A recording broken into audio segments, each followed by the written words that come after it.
پیس، stability, political اور social issues پہ بات کی، تو ان سب کے اندر جو مرکزی نقطہ ہے نا وہ ہماری یوتھ ہے.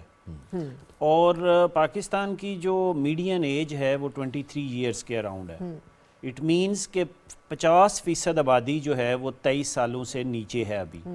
تو جتنے مسائل کی آج آپ بات کر رہے ہیں یہ بے شمار گنا جو ہے نا وہ بڑھنے والے ہیں. اور اصل مسئلہ جو ہمیں نظر نہیں آ رہا کہ اگلے 15 سے 20 سالوں میں یہ جو سارے لوگ ہیں انہوں نے لیبر فورس میں آنا ہے، ایجوکیشنل انسٹیٹیوشنز میں آنا ہے، شہروں میں آنا ہے، چونکہ ایگریکلچر سے جابس ختم ہو جائیں گی، کم ہو جائیں گی جابس ٹیکنالوجی میکنائزیشن کی وجہ سے. تو ویئر از آور پلان؟ آپ نے ابھی بات کر رہے تھے کہ سارے منشور جو ہے یہ منشور جو ہیں بڑے عرصے سے بڑی بڑی باتیں کر دیتے ہیں، لیکن ایکچولی ان چیزوں کو کرنا کیا ہے؟ مطلب کہیں گے ہم یوتھ کے لیے کارڈ دے دیں گے، ہم یوتھ کے لیے سپورٹس کرائیں گے، یہ کرائیں گے، وہ کرائیں گے. لیکن میں اکثر ایک بات پہ صرف ہائی لائٹ کرتا ہوں کہ اسلام آباد میں کوئی 30 سے زیادہ یونیورسٹیز ہیں پبلک اور پرائیویٹ. ایک بھی جگہ ڈیزگنیٹڈ نہیں ہے کہ یہ پرائیویٹ ہاسٹلز کے لیے ہے. ٹھیک ہے، اچھا اب جو لوگ ہاسٹلز میں نہیں رہتے انہوں نے کہیں رہنا ہے، وہ جہاں رہتے ہیں کوئی ان کو کرائے پہ دینے کو تیار نہیں ہوتا. اور ساری پارٹیز یوتھ کا نام لیں گی لیکن اسلام آباد پورے میں یوتھ کے لیے آج تک کوئی، اور خواتین کی باتیں کریں گے، آپ خواتین کے لیے ہاسٹلز بتا دیں کتنے ہیں. آپ خواتین بھی چھوڑیں، آپ جو ہے middle class, lower middle class کے وہ لوگ جو جابز بھی اچھی کر رہے ہیں ان کے لیے ڈیسنٹ ہاؤسنگ نہیں ہے. تو لہٰذا یوتھ کی جو constructive economic, social, political engagement جو ہے وہ بڑی ضروری ہے ان سارے مسائل کو حل کرنے کے لیے. اور اس کے لیے جو ہے وہ کی بات، ایک تو جیسے پہلے میں نے اسکل ایجوکیشن کی بات کی ہے، سیکنڈ آپ نے اپنے سٹیز کو انیبل کرنا ہے. جیسے میں ابھی بتا رہا تھا پوری دنیا میں کیا ہوتا ہے کہ اس کو ہم ہاؤسنگ لیڈر کا کانسیپٹ کہتے ہیں کہ آپ سٹارٹ کرتے ہو، آپ کوئی کرائے پہ ایک کمرہ لے لیتے ہو، کوئی تھوڑی سی گنجائش آپ کو نکلتی ہے، آپ کوئی اسٹوڈیو روم لے لیتے ہو، اسٹوڈیو روم سے بات آگے بڑھتی ہے، آپ کی شادی ہوتی ہے، آپ 2 کمروں والا لے لیتے ہو. اچھا یہاں پر یہ ہے کہ ڈائریکٹ جمپ ماریں کارنر پلاٹ پہ، اور وہ کارنر پلاٹ جو ہے وہ آپ نے ریٹائر ہونا ہے تب جا کے پیسے ملنے ہیں، تب آپ کو ملنا ہے. اچھا بیچ میں اور کسی کو کوئی پرواہ نہیں ہے اس سارے ایشو کی، یوتھ کی جو ہے کہ ان کو بڑے بڑے بنگلے نہیں چاہیے بھائی، ان کو جو ہے وہ چھوٹے اپارٹمنٹس چاہیے. تو ایک تو یہ انگیجمنٹ یوتھ والی اکانومی ٹیکنالوجی کے لیے یہ بڑی ضروری بات ہے. سیکنڈ جو بات آپ نے کی ہے اپرچونٹیز اور پیسوں کی، وہ آپ نے بات ہائی لائٹ کی ہے کہ ہمارے ہاں ہم نے پروڈکٹیو سیکٹرز جو اکانومی کے ہیں ان میں ڈسکریج کیا ہوا ہے انویسٹمنٹ کو، اور ریئل اسٹیٹ ٹائپ کے جو انٹرسٹس ہیں وہاں چونکہ انٹرسٹ اتنے ہیوی ہیں کہ کوئی وہاں ٹیکس بھی اچھا نہیں لگنے دیتا. اچھا اب جو لوگ فیکٹری کھولتے ہیں، فیکٹری کے اوپر کوئی 50 انسپیکٹر ان کی انسپیکشنز کرنے چلے جاتے ہیں. کوئی ٹیکنالوجی کی کمپنی کھولتا ہے، اس کو پیمنٹس آنے جانے کا مسئلہ بن جاتے ہیں. تو لہٰذا لوگوں نے اوور دا ٹائم جو سیف انویسٹمنٹ تھی وہ صرف ریئل اسٹیٹ تھی، دو آج کل وہ بھی کرائسس میں آئی ہوئی ہے، تو آج کل لوگ اور رستے ڈھونڈ رہے ہیں. پھر یہ ڈالرائزیشن جو اکانومی میں ہوئی، اور وہ ڈالرائزیشن کے نتیجے میں بھی آپ نے دیکھا ہوگا کہ ہمارے ڈالر کے ریٹس بھی اور اسپیکولیشن بھی یہ ساری اس نتیجے میں آتی ہے، بیکاز پیپل نیڈ ہیجنگ. تو انفلیشن کے اگینسٹ بھی چاہیے. جو لاسٹ آپ نے ڈی مانیٹائزیشن کی بات کی ہے، اصل میں یہ سارے اقدامات ٹائم ٹو ٹائم ہم کر لیتے ہیں، لیکن ایک بنیادی نقطہ ہے، اس میں بظاہر کوئی خرابی نہیں ہے، کنٹریز کرتے رہتے ہیں and there are positive gains. جو اصل چیز کی کمی ہے وہ ہمارے ہاں ڈیجیٹل پیمنٹس کی کمی ہے. ہم نے لوگوں کو، اگر آپ دیکھیں اس ملک میں کریڈٹ کارڈ نہیں دیتے بینکس، ڈیجیٹل پیمنٹس نہیں ہیں. کریڈٹ کارڈ سے پیمنٹ کرنے جائیں تو وہ کہتا ہے 3% ایکسٹرا لگے گا، لیتا ہی نہیں ہے. اچھا اب یہ جو چیزیں ہیں نا، آپ جو ہے وہ پہلے ادھر جا رہے ہیں، جبکہ آپ کو پہلے اپنے ملک میں بینکنگ کو ایکسیسیبل بنانا ہے اور بینکنگ کو آسان بنانا ہے. بڑے بڑے ریسٹورنٹس پہ جو ہے، بڑے بڑے سٹورز پہ بڑا لکھا ہوتا ہے کہ کاش وہ جو کارڈ جو ہے وہ نہیں ہے، ہمارے پاس وہ سہولت نہیں ہے. پمپ پہ لکھا ہوتا ہے. بالکل ایگزیکٹلی. بڑی ایک جو تصویر کی بات کر رہے تھے ڈاکٹر صاحب بھی اس وقت، کہ جو امن و امان کے چیلنجز ہیں، اور یہ ہم دیکھ رہے ہیں کہ جو کچھ ہوا ہے گزشتہ کچھ عرصے سے، سیکیورٹی تھریٹس بڑھے ہیں، چیلنجز بڑھے ہیں. ہم دیکھ رہے ہیں بلوچستان اور خیبر پختونخوا کے اندر بھی واقعات ہوئے. بڑی سیاسی جماعتوں نے، اگر ہم دیکھیں سوات کا آپریشن، وزیرستان کا آپریشن، مل بیٹھی ہیں بڑے ایشوز پہ، اور انہوں نے وہ اپنی لا انفورسمنٹ ایجنسی کے پیچھے کھڑے ہوئے، آپریشنز ہوئے، امن و امان کے قیام کے لیے اقدامات ہوئے۔ ایک بار پھر وہی چیلنج آ رہا ہے جس کی طرف ڈاکٹر صاحب نے بھی اشارہ کیا ہے، عامر غوری صاحب، امن و امان کے حوالے سے۔ پاکستان کی جو 70 سال کی 75 سال کی ہسٹری ہے، اس میں ڈیٹیل میں نہیں جاتے کہ یہ ملک کا قیام کس طرح ہوا تھا، لیکن ہم نے دیکھا کہ ہمارے خطے کے اندر ہم نے اپنے جو پڑوسی ہیں ان کو خدشات کی نظر سے دیکھا ہے۔ ہمارا جو لینس ہے وہ خطرات والا لینس ہے کہ یہ سارے لوگ جو ہے نا، یہ پتہ نہیں ہمارے دوست ہیں یا نہیں، یہ مطلب بات تو نہیں کرنا چاہ رہے ہیں۔ ہم نے ان کو امکانات کے حوالے سے نہیں دیکھا، اور جیسے میں نے پچھلے پروگرامز میں بھی کہا تھا کہ دیکھیں کوئی ملک جو ہے وہ اس وقت تک ترقی نہیں کرے گا جب تک وہ اپنی ریجنل اکانومی سے نہیں جڑا ہوا، اور انہوں نے بھی ہمارے ساتھ کو اچھا نہیں کیا۔ نہیں، بالکل نہیں کریں گے۔ میں یہ الزام نہیں دے رہا کہ ہم کر رہے ہیں، مطلب شرارتی ہم ہیں، لیکن دیکھیں نا، ہم نے تو روس کو نہیں کہا تھا کہ وہ افغانستان میں گھس جائے، ٹھیک ہے، ہم نے تو نہیں کہا تھا ایران سے کہ وہ جا کے ایمبیسی جلا دے امریکہ کی، اور اس کے بعد جو ہے 40-50 سال سے جو ہے وہ سینکشنز کا شکار رہے۔ ہندوستان کے ساتھ تو جو ہے وہ مطلب جو ہندوستان ہمارے ساتھ کرتا رہا ہے، تو پھر ہم نے کچھ نہ کچھ تو جواب دینا تھا نا۔ بالکل۔ اچھا، چائنا اگر فرض کیا کہیں لینڈنگ ہینڈ بڑھا رہا تھا تو ہم نے یہ سوچتے ہوئے کہ چونکہ ہماری بیوروکریسی ساری جو ہے، یعنی مارشل بیوروکریسی بھی اور سول بیوروکریسی بھی، اس کی ٹریننگ چونکہ ہوتی رہی بہت عرصے تک ویسٹرن ایجوکیشن انسٹیٹیوشنز میں، تو وہ ایک سمبیوٹک ریلیشن شپ بن گیا۔ تو ہم نے کہا کہ نہیں، ہمارا چونکہ دوست امریکہ ہے، چائنا کو ہم نے اس طرح ایکسپلور نہیں کیا۔ جب کرنے کی کوشش بھی ہوئی پچھلے 6-7 سال میں، جو ہم نے سی پیک کا نام سنا ہے، تو اس کو پتہ لگا کہ جو ہے وہ بریکس لگی ہیں۔ ہم نہیں کہتے کہ کس کے کہنے پہ لگی ہیں، لیکن اگر آپ دیکھیں جو پاکستان کی جو ٹریڈ ہے انڈیا کے ساتھ، چائنا کے ساتھ، افغانستان کے ساتھ اور ایران کے ساتھ، وہ اتنی ابسمل ہے کہ مطلب اس طرح لگتا ہے جس طرح ہم نے چائے اور پتی اور گڑ کا کھوکھا کھولا ہوا ہے تو وہ گزرتا ہوا آدمی ہمارے سے چیز لے کے جائے۔ We are not producing anything which is substantial. مطلب 75 سال کے بعد بھی اگر ہماری جو ساری کی ساری انڈسٹری ہے وہ 60% جو ہے وہ کاٹن، یہ کاٹن ڈیریویٹیوز ہیں، ایگریکلچر بیسڈ ہے، اور جو ہم بات بھی کر رہے ہیں نا کہ جی فوڈ پروسیسنگ کریں، پھلوں کو سنبھالیں، سبزیاں، کوئی ایسی چیز نہیں ہے کہ مطلب ایپل جو ہے $3 ٹریلین کی کمپنی ہے، ٹھیک ہے نا، پاکستان جیسے کئی ملک خرید سکتی ہے۔ دوسری طرف سے جو ہم لینا چاہتے ہیں، اب جس طرح ہم نے ڈسکس کیا تھا، ایران سے ہمیں ٹریڈ امریکہ نہیں کرنے دے رہا، ٹھیک ہے نا، اگر ایک فرض کے واحد افغانستان سیٹل ڈاؤن ہی نہیں ہو رہا، حالانکہ ہماری بڑی اپرچونٹی تھی کہ اگر فرض کیا وہاں جنگ ختم ہو گئی ہے اور ایسے لوگ وہاں چلے گئے ہیں جو بہت عرصے تک جن کو ہم سپورٹ کرتے رہے ہیں، تو technically there is an opportunity, اس کے اندر جو پرابلمز ہیں اس کے اوپر بیٹھ کے بات کی جا سکتی ہے۔ دین وہ ایک غریب ملک ہے، بھوکا ملک ہے، 40-50 سال سے جنگ کا مطلب تباہ شدہ ملک ہے، تو ہمارے لیے بہت ساری اپرچونیٹیز ہیں۔